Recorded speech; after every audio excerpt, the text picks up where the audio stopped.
SMP Negeri 287 Jakarta, Bapak Ibu Wakil dan Staf dan Bapak Ibu Dewan Guru. Terima kasih saya ucapkan atas kehadiran di sini dalam presentasi saya sosialisasi budaya positif di sekolah adalah merupakan tugas saya aksi nyata calon guru penggerak angkatan 9. Pada saat ini kita akan berdiskusi. Ya, saya akan mempresentasikan, kita akan diskusi tentang budaya positif yang kita lakukan di sekolah. Ini ada pertanyaan romantik saja. Apa pentingnya menciptakan suasana positif di lingkungan sekolah? Berikutnya, sebagai seorang pendidik dan atau pemimpin sekolah, ini maksudnya kepala sekolah, bagaimana Anda dapat menciptakan suasana positif di lingkungan Anda selama ini? Yang ketiga, apa hubungan antara menciptakan suasana yang positif dengan proses pembelajaran yang beranak pada murid?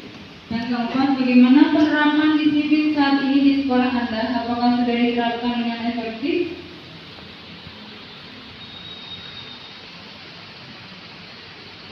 Bila belum, apa menurut Anda masih perlu diperbaiki dan dikembangkan? Berikutnya, apa itu budaya positif? Budaya itu kan ada suatu kebiasaan ya. Nah, di sini saya tidak menjelaskan apa itu budaya atau apa itu positif. Saya yakin Bapak Ibu sudah paham. Cuman saya ingin memperjelas saja apa itu budaya positif. Budaya positif merupakan perwujudan nilai-nilai atau keyakinan universal yang diterapkan di sekolah. Nah, budaya positif yang diterapkan di sekolah salah satunya perwujudan dari visi guru yang mengandung nilai-nilai kebijakan sesuai dengan tujuan pendidikan nasional yang dijabarkan pada profil pelajar Pancasila. Definisi ini saya ambil dari modul 1.4 yang saya sampai saat ini masih belajar. Berikutnya, yang kita pelajari saat ini adalah budaya positif tentang konsep disiplin positif. Kalau kita pahami adalah peraturan-peraturan sekolah, intinya seperti itu. Yang kedua, keyakinan kelas yang kita sepakati saat itu yaitu peraturan di kelas bahasanya. Tapi sekarang kita mengatakannya adalah keyakinan kelas. Yang berikutnya adalah segitiga restitusi. Segitiga restitusi ini adalah bagian dari bagaimana cara kita menyikapi kasus-kasus yang dialami oleh murid. Nah, budaya positif itu ada beberapa hal, yaitu disiplin positif dan nilai-nilai universal kebajikan, dan juga teori motivasi, hukuman dan penghargaan atau restitusi. Nanti akan saya jelaskan di slide berikutnya. Ini disiplin positif, yaitu pendekatan untuk menerapkan disiplin. Jadi kita di sekolah dari pagi sampai pulang sekolah atau sampai kita pulang ke rumah, kita selalu menerapkan disiplin positif pada siswa. Nah, disiplin positif itu juga bisa diterapkan di lingkungan sekolah maupun di lingkungan keluarga. Nah, pada penjabaran kali ini, akhir atau harapan kita bahwa dalam menerapkan disiplin positif ini tidak ada lagi kekerasan. Tidak ada kekerasan yang kita lakukan. Berikutnya adalah ini dia disiplin positif contohnya di rumah biasa ya, Bapak Ibu pasti sudah tahu. Berikutnya disiplin positif di jalan raya, di sekolah, berikutnya. Nah, ini disiplin positif di masyarakat. Ini saya ambil dari seorang penulis yang bernama Puji Anissa, Sarjana Pendidikan. Berikutnya adalah nilai kemanusiaan atau kebajikan universal. Iwan Syahril, Dirjen GTK Kemendikbud, Sarjana Pendidikan. Berikutnya adalah nilai kemanusiaan atau kebajikan universal. Iwan Syahril, Dirjen GTK Kemendikbud, mengatakan dalam refleksinya atas asas konvergensi Ki Hajar Dewantara, yaitu perubahan yang kita lakukan di pendidikan harus menuju pada suatu titik yang memanusiakan manusia dan memperkuat nilai kemanusiaan kita. Nanti kita diskusi tentang apa itu yang dimaksud dengan memanusiakan manusia dan memperkuat nilai kemanusiaan kita. Lanjut, nilai kemanusiaan atau kebajikan universal bisa berupa keadilan, keselamatan, tanggung jawab, kejujuran, rasa syukur, prinsip integritas, kasih sayang, rajin berkomitmen, percaya diri, dan sebagainya. Banyak hal ya. Berikutnya kita bicara tentang teori motivasi. Nah, ini teorinya BK sebenarnya. Saya belajar tentang BK. Teori motivasi adalah teori yang mengulas mengenai motivasi serta mengkelompokkannya menjadi beberapa bentuk dari kurun waktu ke waktu. Nah, yang seperti kita kenal, motivasi itu ada dua, yaitu motivasi internal atau intrinsik yang sering kita ingat, dan motivasi eksternal atau motivasi ekstrinsik. Berikutnya, orang ahli Dian Gross dalam bukunya mengatakan bahwa ada 3 motivasi perilaku manusia. Jadi setiap insan atau kita atau murid itu akan melakukan motivasinya dengan alasan 3 ini, yaitu menghindari ketidaknyamanan atau hukuman. Yang kedua, ingin mendapatkan imbalan atau penghargaan dari orang lain. Yang ketiga, untuk menjadi orang yang mereka inginkan dan menghargai diri sendiri dengan nilai yang mereka percaya. Nah, itu alasannya. Nah, sekarang kita mau seperti apa anak didik kita? Nomor 1, nomor 2, atau nomor 3? Kita kembali ke diri kita masing-masing. Apa yang kita mau dari anak didik kita? Nomor 1, nomor 2, atau nomor 3? Yang ideal adalah nomor 3, yaitu dia sadar akan dirinya untuk menjadi orang yang mereka inginkan, agar mereka bisa menghargai dirinya sendiri dan dengan nilai-nilai yang mereka percaya. Sebenarnya tujuan dari apa yang kita berikan pada anak itu yaitu nomor 3 itu. Berikutnya tentang hukuman, penghargaan, dan restitusi. Sebelumnya slide yang tadi itu bicara tentang hal-hal yang dilakukan murid, alasannya apa. Nah, sekarang bicara tentang apa itu hukuman, apa itu penghargaan, dan apa itu restitusi. Hukuman adalah peraturan atau adat yang secara relasi dianggap mengikat, yang dikukuhkan oleh penguasa atau pemerintah. Ini dari menurut KBBI. Menurut KBBI juga, penghargaan adalah suatu kehormatan diri. Nah, sekarang apa itu restitusi? Restitusi adalah proses menciptakan kondisi bagi murid untuk memperbaiki kesalahan mereka, sehingga mereka bisa kembali pada kelompok mereka dengan karakter yang lebih kuat. Yang dimaksud karakter yang lebih kuat di sini adalah mereka menemukan jati dirinya, mereka bisa bersikap lebih baik, sehingga karakter baik yang ada pada dirinya itu semakin kuat. Restitusi juga merupakan proses kolaboratif yang mengajarkan murid untuk mencari solusi masalah mereka. Itu ciri dari restitusi. Jadi kita tidak memberikan solusi kepada mereka, tapi mereka yang sadar sendiri akan hal apa yang harus mereka lakukan ketika mereka mendapati atau tidak melakukan keyakinan sekolah yang telah kita disepakati. Dan restitusi juga merupakan proses kolaboratif yang mengajarkan pada murid untuk mencari solusi masalah mereka dan membantu murid berpikir tentang orang seperti apa yang mereka inginkan dan bagaimana mereka harus memperlakukan orang lain. Nah, ini adalah yang disebut dengan restitusi. Sekarang kita bicara tentang hukum, konsekuensi, dan restitusi. Apa perbedaannya? Tadi kita bicara tentang hukum, penghargaan, dan restitusi. Sekarang kita bicara tentang hukum, konsekuensi, dan restitusi. Sekarang kita bicara tentang hukum, konsekuensi, dan restitusi. Apa perbedaannya? Tadi kita bicara tentang hukum, penghargaan, dan restitusi. Sekarang kita bicara tentang hukum, konsekuensi, dan restitusi.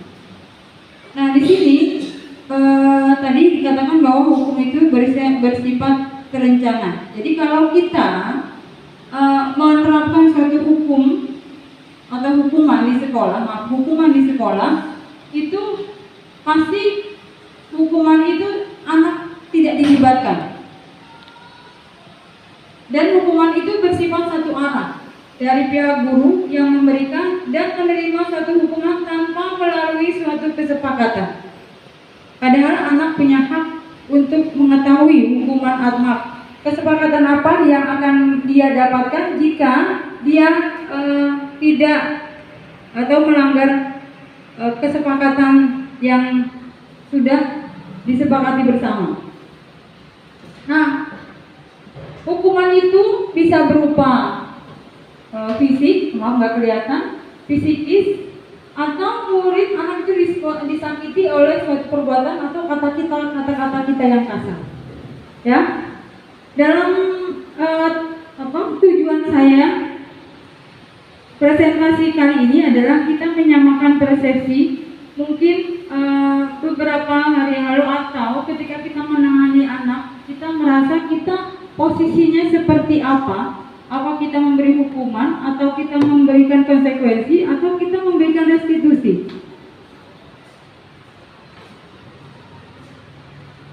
Ini tadi restitusi sudah ini konsekuensi itu bedanya dia terencana atau sudah disepakati, sudah dibahas dan disetujui oleh murid dan guru, dibuat oleh guru dan murid sudah mengetahui sebelumnya. Konsekuensi biasanya diberikan berdasarkan satu data yang umum. Misalnya kalau 3 kali tidak selesai mengerjakan tugas, maka dia tidak bisa istirahat. Nah, itu sebuah konsekuensi, bukan hukuman. Nah, tapi konsekuensi ini punya kelemahan, yaitu siswa bisa tidak mendapatkan haknya di dalamnya, ya. Dan guru sebagai monitor, bukannya sebagai manajer. Nah, sebelum saya mau menjelaskan tentang segitiga restitusi, saya ingin menjelaskan tentang posisi kita dalam memberikan dalam kita menerapkan disiplin positif di sekolah. Yang pertama, kita bisa menjadi seorang penghukum, atau menjadi pengamat, atau menjadi teman, atau menjadi manajer. Nah, kita mau yang mana dalam menangani anak kita? Apa kita sebagai penghukum, atau sebagai pengamat yang hanya melihat, atau sebagai teman, atau sebagai manajer? Dari keempat pilihan itu, yang ideal adalah sebagai manajer. Apa itu yang dimaksud dengan sebagai manajer? Yaitu kita memosisikan anak untuk memahami kekurangannya sendiri, memahami konsekuensi kasus yang dia langgar, dan dia hanya menyepakati sendiri konsekuensi hanya menyepakati sendiri apa yang harus dia lakukan. Nah, dalam posisi kita sebagai manajer itu apa yang harus kita lakukan, yaitu dengan menerapkan segitiga restitusi ini. Yang pertama adalah menstabilkan identitas. Yang kedua, validasi tindakan yang salah. Yang ketiga, menanyakan keyakinan. Apa maksudnya itu? Ini saya jelaskan sini.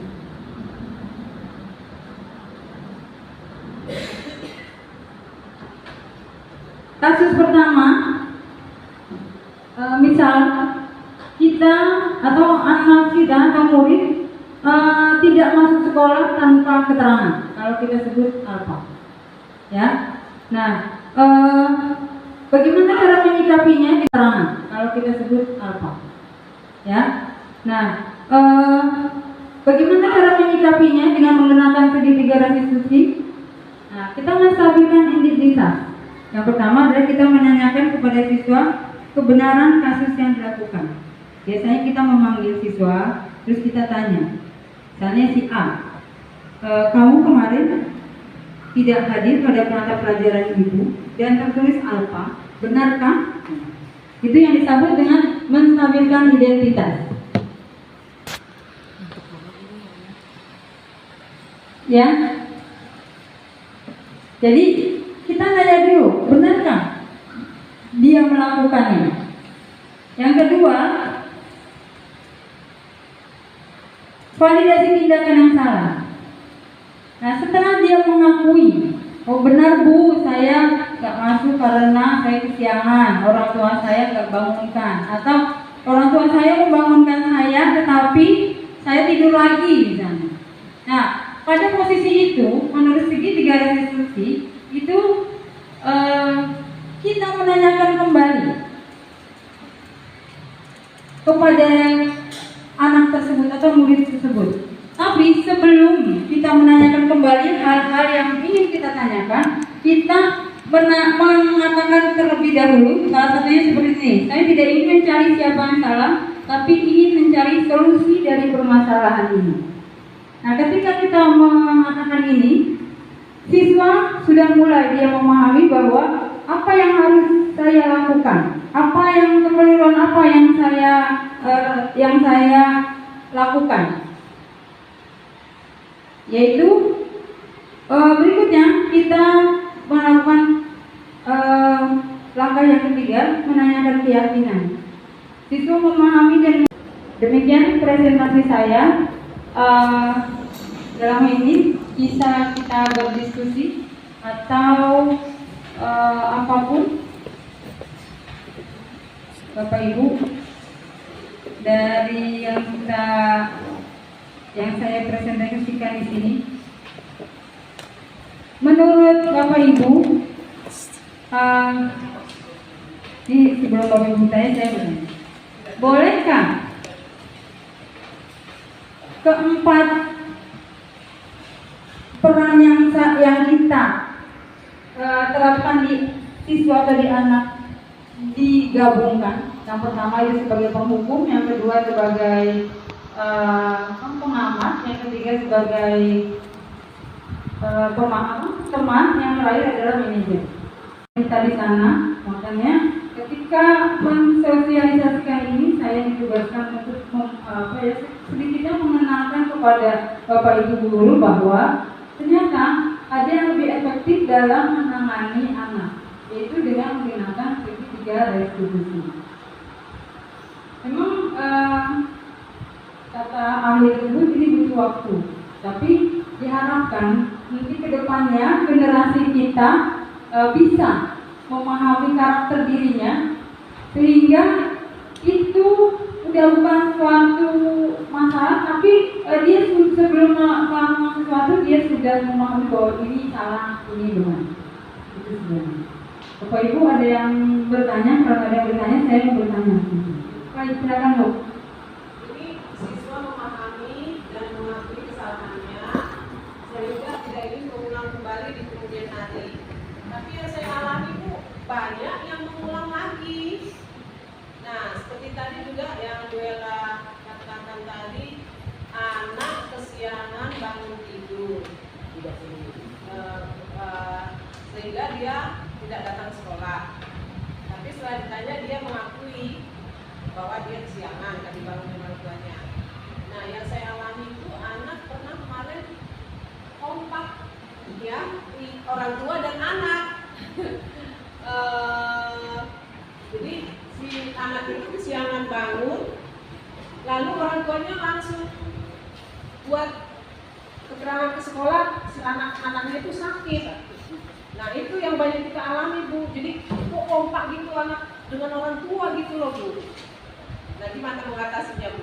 Kan kita nggak tahu sebenarnya apa yang terjadi gitu. Terima kasih. Ya, terima kasih Bu Retua atas pertanyaannya. Memang ini kan kita mengubah karakter anak ya. Mengubah karakter anak itu tidak semudah membalikkan tangan. Dan saya juga sering mengalami yang Ibu alami di kelas saya. Itu saya sampai mengeluarkan beberapa anak dari grup orang tua. Jadi dia itu menulis sendiri kalau mereka sakit. Nah, Eh, tapi saya tidak patah semangat karena ini yang saya dapat dan saya mencoba mempraktikkan. Nah, untuk sebagai penghukum, kalau saya pribadi kurang pas karena saya khawatir ketika anak dijudge sama kita, dia akan menjadi pendendam. Kalau sebagai pengamat, ya kadang saya sebagai pengamat jika itu bukan ranah saya. Nah, kalau sebagai teman, ya juga saya lakukan, tapi tidak pada ranah saya juga. Jadi hanya memang sebagai teman saya dengan anak OSIS, karena anak OSIS itu kan ada wali kelasnya sendiri. Nah, yang sebagai manajer itu saya terapkan jika memang itu ranah saya dan memang tidak langsung berubah. Mungkin Bapak Ibu kenal anak saya yang namanya Renata, itu tidak berubah. Nah, saya harap atau mungkin pembuat teori ini berharap tidak ada rasa kalau kita jadi penghukum khawatir anak itu akan jadi pendendam. Itu mungkin yang diinginkan oleh si teori ini, dan si anak itu mengakui kesalahannya. Itu saja. Bisa dipahami Bu Tua?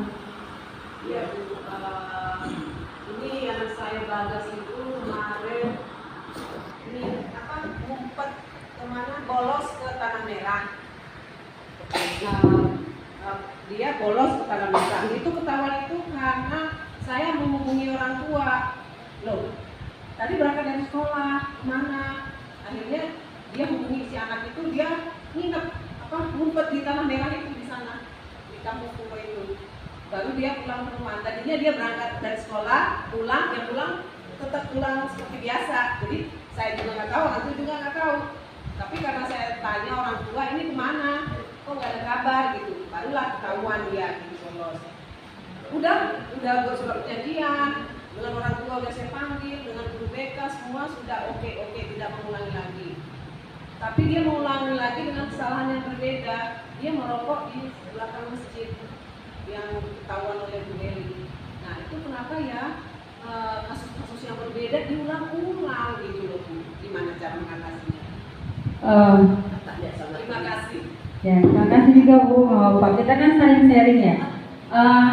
Kalau kata Pak ahlinya katanya nggak boleh dicampurkan, tapi kan itu pendapat ya. Kalau pendapat itu boleh dipercaya, boleh tidak. Nah, dalam posisi ini saya ingin mengenalkan bahwa kita punya model pendekatan anak ya ini. Nah, untuk dalam aplikasi di lapangan, yang kita tahu sendiri apa yang harus kita lakukan.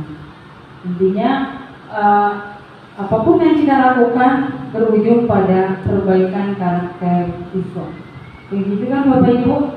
Ya, mudah-mudahan pada pertemuan kali ini ada sedikit ilmu yang Bapak Ibu dapatkan, yaitu bahwa dalam menangani anak itu ada model seperti ini. Sebenarnya ini sering kita lakukan juga, sudah menangani juga gaya ini juga gitu. Nah, yang tadi saya katakan berujung pada kita memahami karakter anak dan lingkungan yang dialami anak, sehingga apa yang kita lakukan ya menurut kita itu untuk kebaikan mereka. Itu saja Bapak Ibu, mohon maaf jika ada salah kata dari saya, dan terima kasih sebanyak-banyaknya atas kehadiran di sini. Mudah-mudahan apa yang saya berikan ada sedikit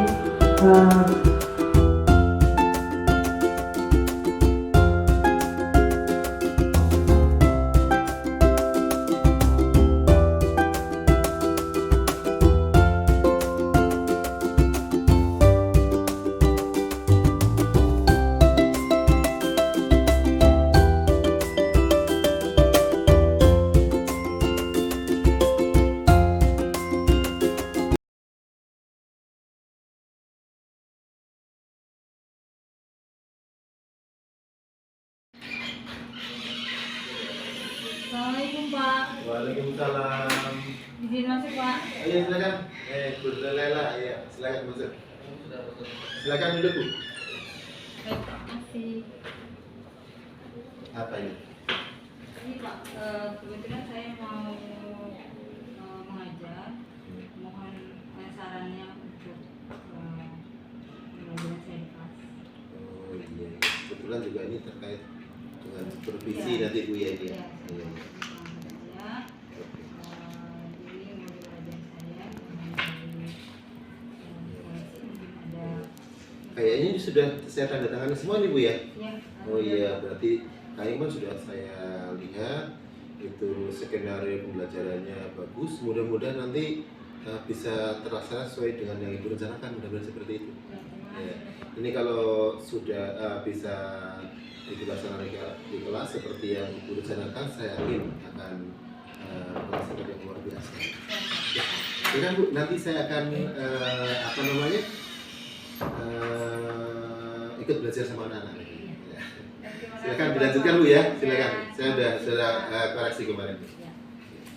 Makasih Pak, mohon izin. Oke, silakan Bu. Assalamualaikum. Iya, iya. Nanti saya ngikut ke kelas nanti. Siap Pak. Makasih Pak. Mari. Assalamualaikum. Waalaikumsalam.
kita lakukan dan tidak kita lakukan di dalam kelas selama pembelajaran bahasa Indonesia.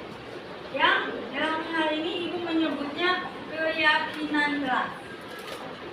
Jadi ada dua hal yang harus kita sepakati, yaitu hal yang harus kita lakukan ketika belajar dan hal yang tidak boleh kita lakukan ketika belajar. Paham? Ya. Ini hal yang harus dilakukan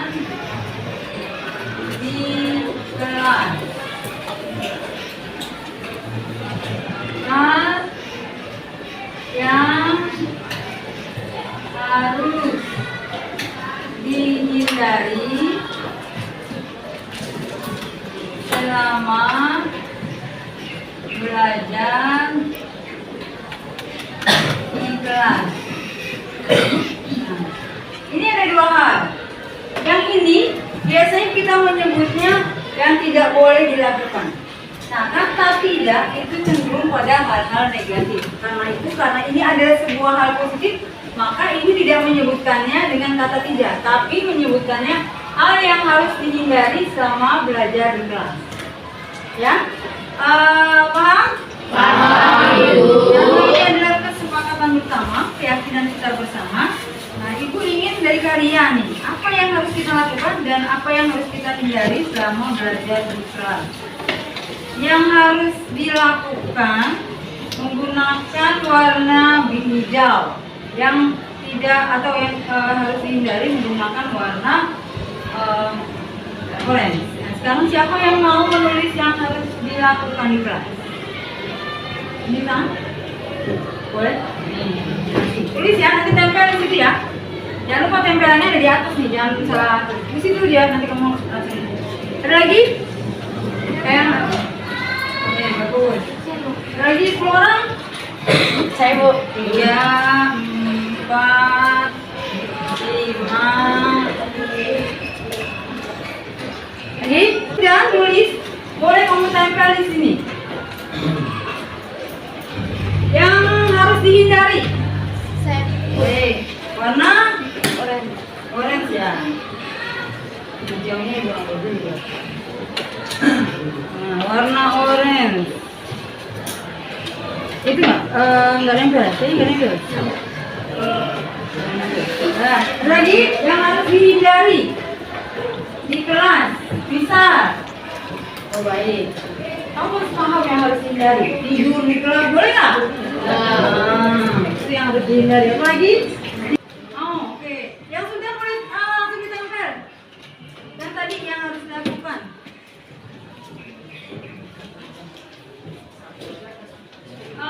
Satu boleh, satu aja. Satu. Jadi kita nanti ada 7 kesepakatan di sana. Oh, itu ya. Ini kita beri tepuk tangan buat teman-teman.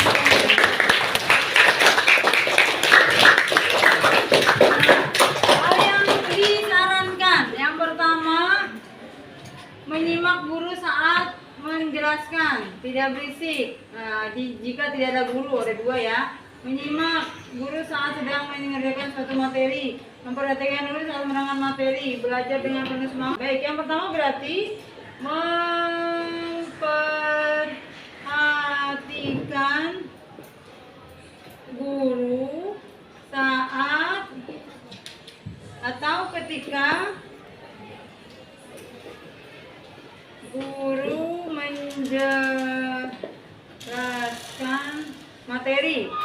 Ya. Oke, yang kedua yaitu belajar dengan penuh semangat.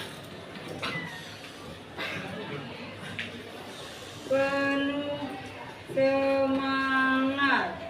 Yang ketiga, menyelesaikan tugas.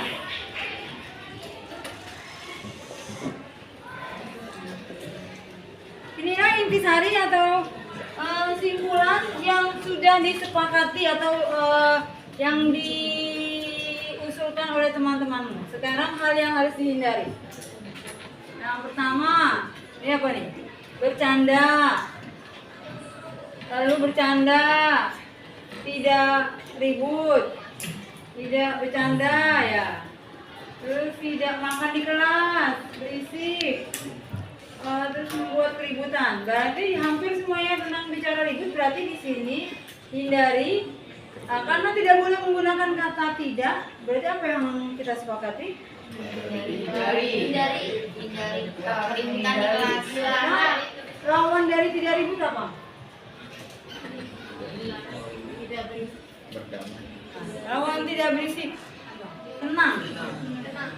Tenang di dalam. Yang kedua apa tadi?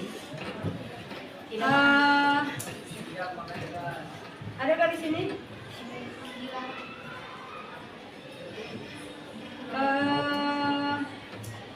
Intinya semua tentang tidak berisik. Karena kata tidak berisik tidak harus kata tidak kita hindari. Nah, berarti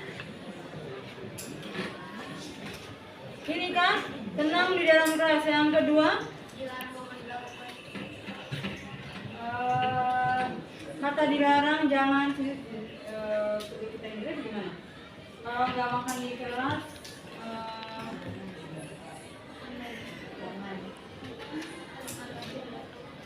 ya boleh makan atau minum di luar kelas.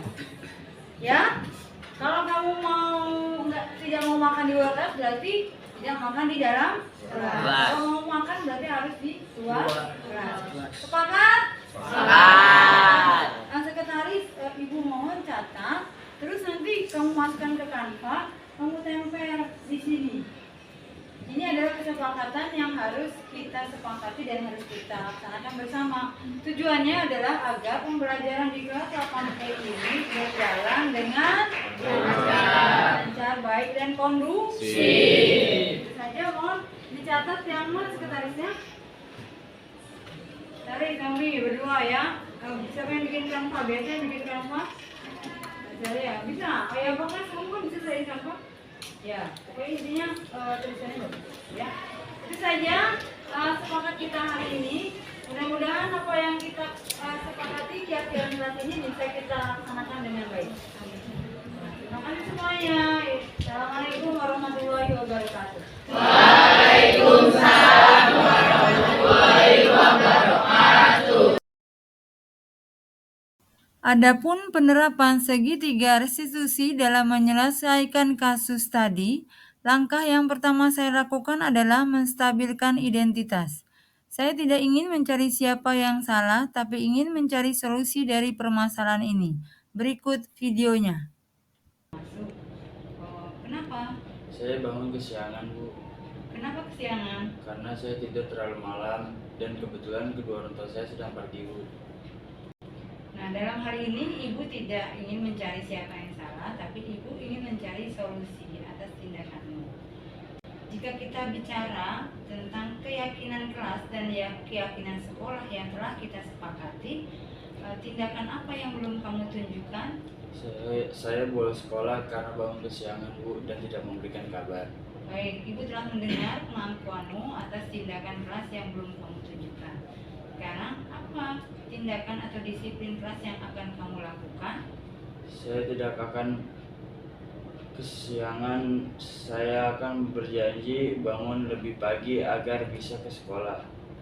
Alhamdulillah, ibu harap dengan keyakinan kelas yang telah kamu katakan tadi, kamu ingin mengubah menjadi lebih baik, kamu tidak ingin lagi bolos karena kesiangan ataupun hal-hal yang lain. Ibu berharap dengan pendekatan dan penerapan restitusi ini, kamu bisa menjadi siswa yang merdeka, siswa yang lebih baik, siswa yang menerapkan disiplin dan budaya positif di sekolah dan bisa mempengaruhi teman-temanmu untuk melakukannya, yaitu melakukan budaya positif di sekolah. Itu saja ya nak, harapan ibu ke depannya kamu menjadi anak yang lebih baik dan Assalamualaikum warahmatullahi wabarakatuh. Kenalkan, nama saya Jonathan Makpahan dari 9F SMP 287 Jakarta.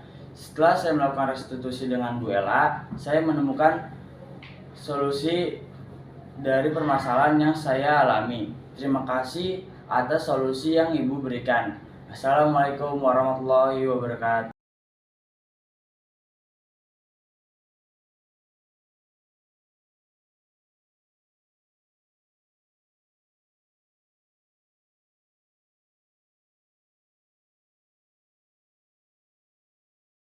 Maharani gimana? Sehat? Sehat Ibu. Ibu mau tanya, kamu tahu nggak kamu kenapa dipanggil ke sini? Enggak tahu Bu. Oh iya.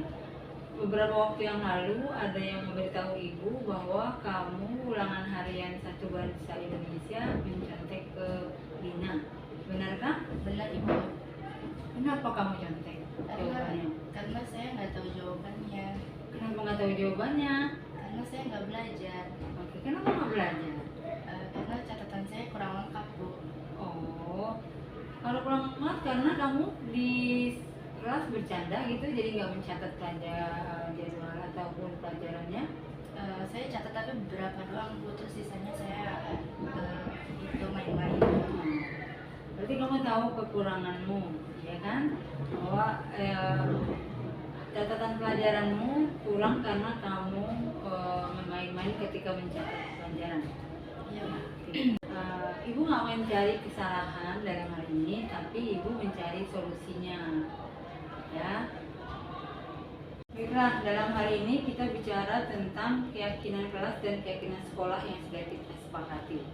Menurut kamu, keyakinan kelas dan keyakinan sekolah mana yang belum kamu tunjukkan? Jujur. Keyakinan jujur. Jujur, ya. Saya mendengar bahwa kamu sudah mengakui keyakinan kelas yang belum kamu sepakati, dan sekarang apa yang kamu akan lakukan? Harus bersikap jujur dan tidak mencontek lagi. Alhamdulillah. Alhamdulillah, Maharani sudah memahami kekeliruannya, sudah memahami keyakinan kelas yang belum kamu lakukan. Ibu harap setelah kamu memahami keyakinan kelas yang kamu lakukan, kamu bisa memperbaikinya, dan insya Allah kedepannya kamu lebih jujur lagi, tidak nyontek lagi, dan tetap semangat untuk belajar.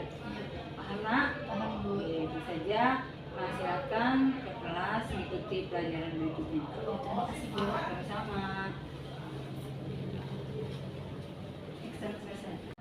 Assalamualaikum warahmatullahi wabarakatuh. Saya Maharani Yudianina dari kelas 9F SMP Negeri 287 Jakarta. Setelah melakukan penerapan segitiga restitusi dengan Bu Ella, saya menemukan jalan keluar dari permasalahan yang saya hadapi. Terima kasih Bu Ella atas solusi yang Ibu berikan. Wassalamualaikum warahmatullahi wabarakatuh.